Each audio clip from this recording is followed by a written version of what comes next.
Hi guys, welcome to You Create Your Own Reality 24/7, and you do in fact create your own reality.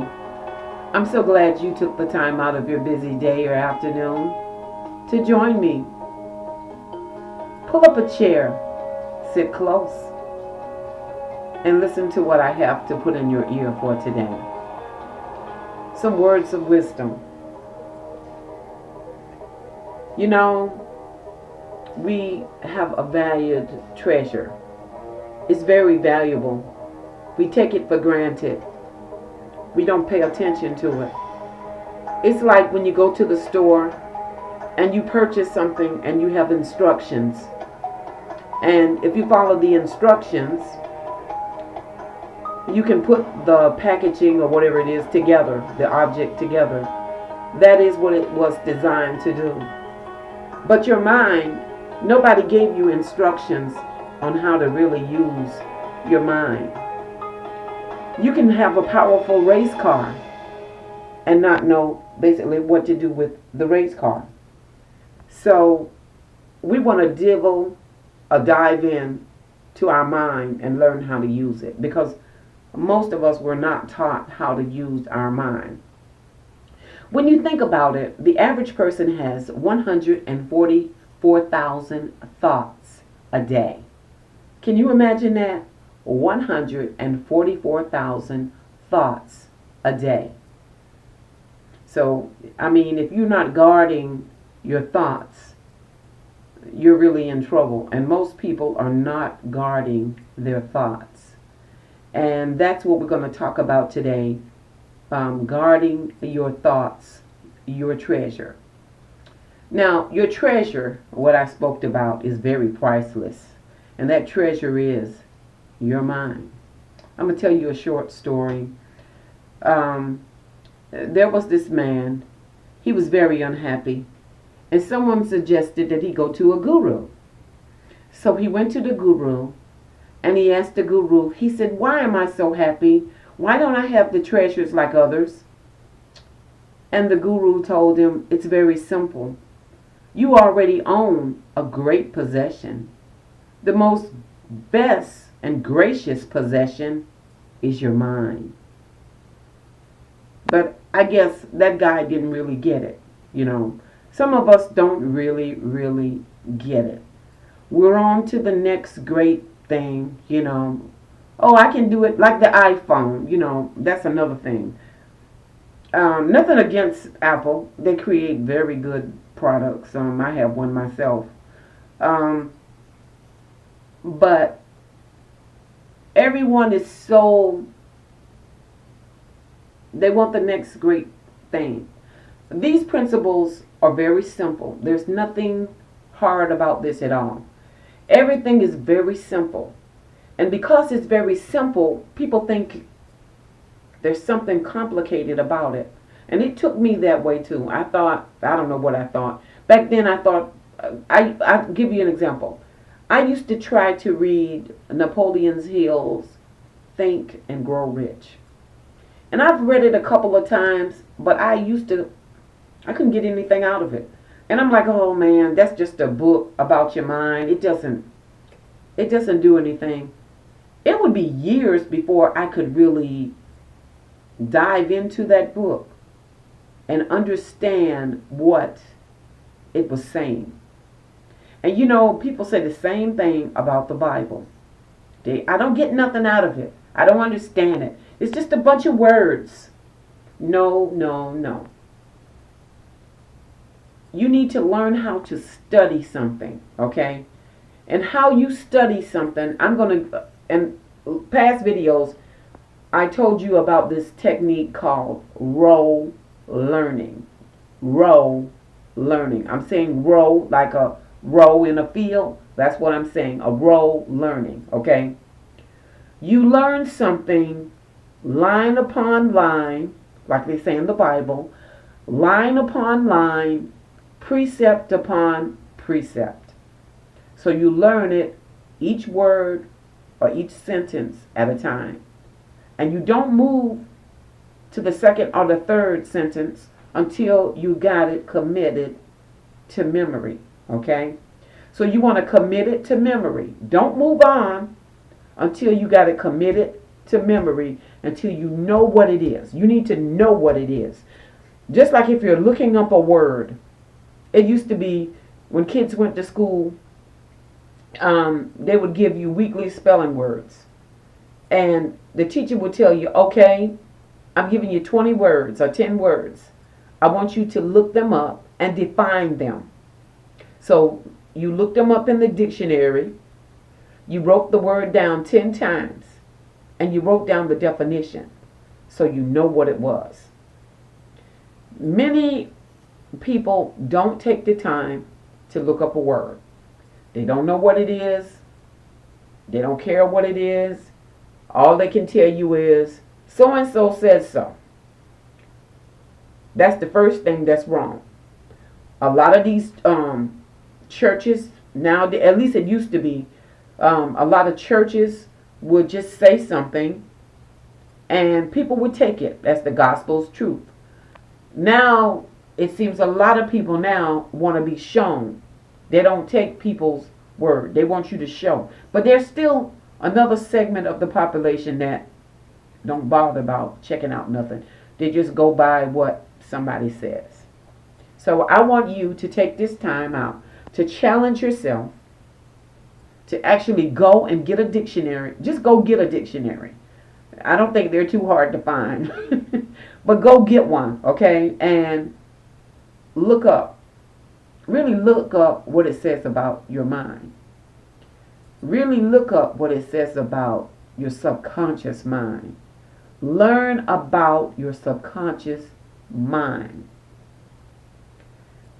Most of us are already in a jail. When I say we're in a jail that we have created ourselves. We can't get out of it. We don't know how to get out of it.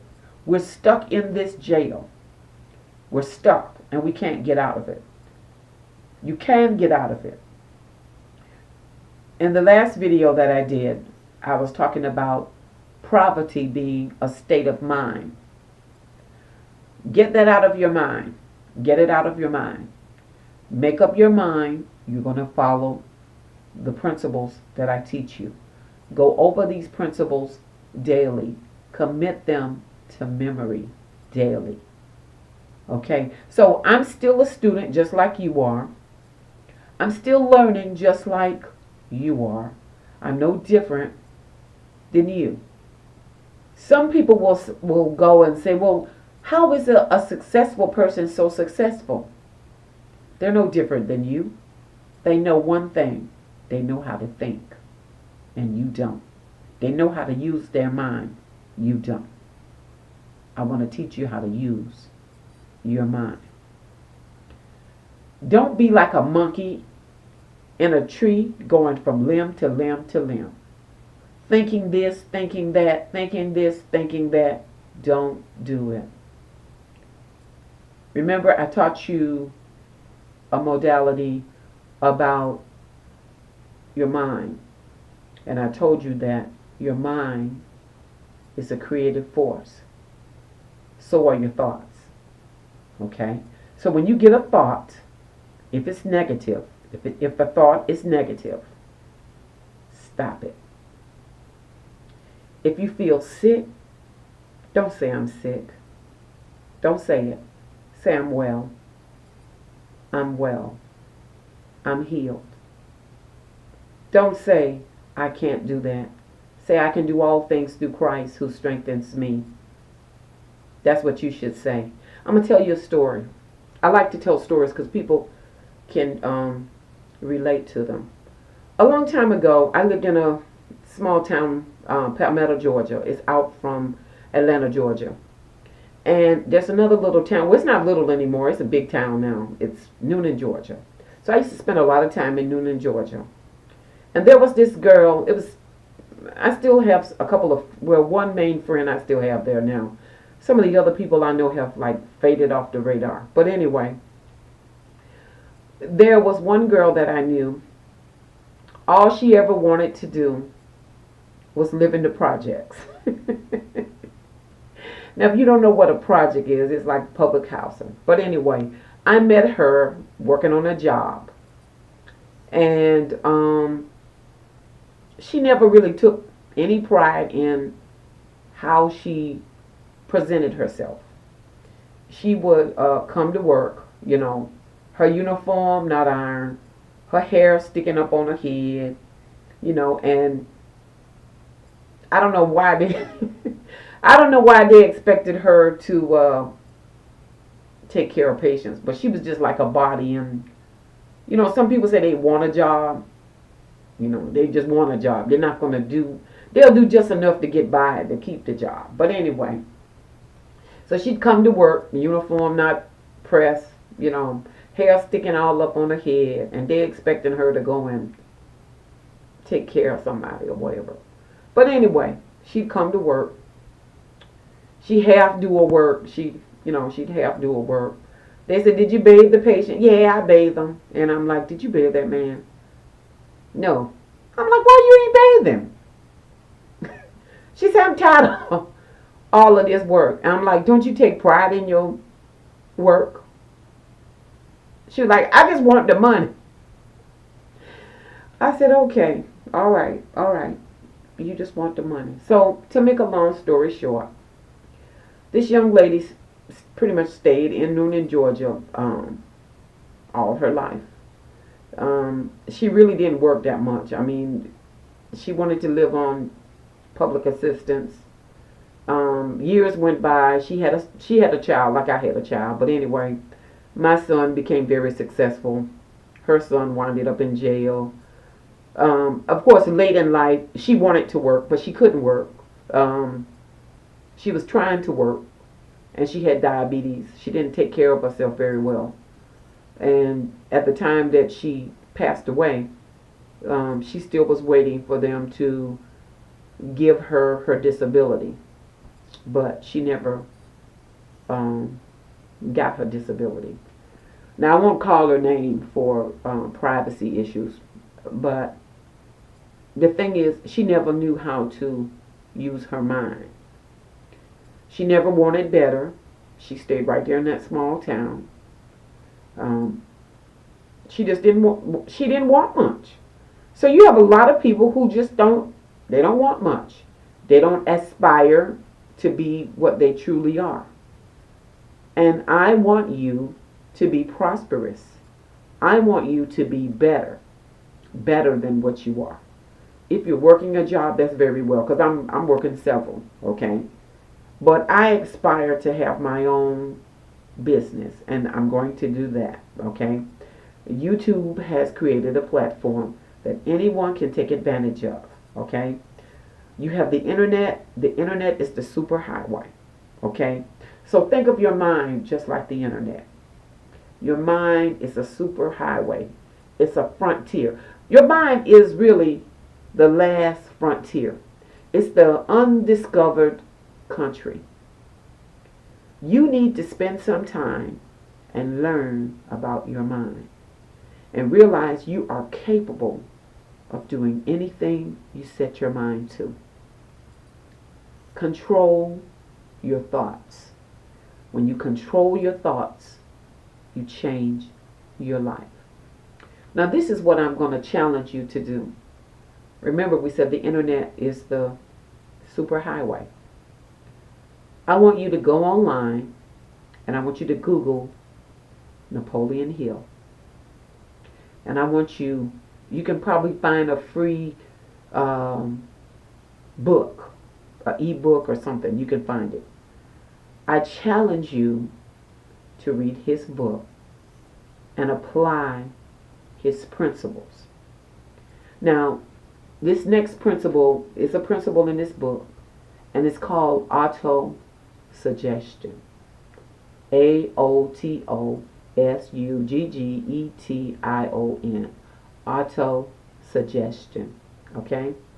So, what that is what I'm basically doing now.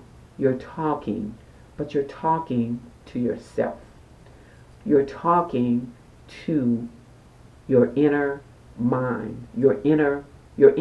Remember, we talked about the last rule. The last rule because I gave you 6 rules on the law of mind. So you should have committed those to memory. I'm not going to go back. I want you to check out my past videos. But the last law says, the law of connection. The inner and the outer mind are connected. The inner and the outer mind are connected. So you need to go within. When you go within, you can change the outer. Don't go on the outer trying to change the outer. It's not going to work that way. You have to go within. So you go within, okay? When you go within, whatever it is you can do something simple as MEQ. This is a modality that is very old and very simple. He was a physician in Europe, and he coined the phrase, day by day in every way, I'm getting better and better and better. So you go in, you close your eyes, and you go within, and you can say that, day by day, I'm getting better and better in every way. Confess it 100 times. When you feel bad, confess it, confess it, confess it. I want you to Google MEQ, okay? Read the story behind that coin. So you got some homework to do. And remember, that is going to be what you create. In fact, you, only you, create your own reality 24/7. Thanks, guys.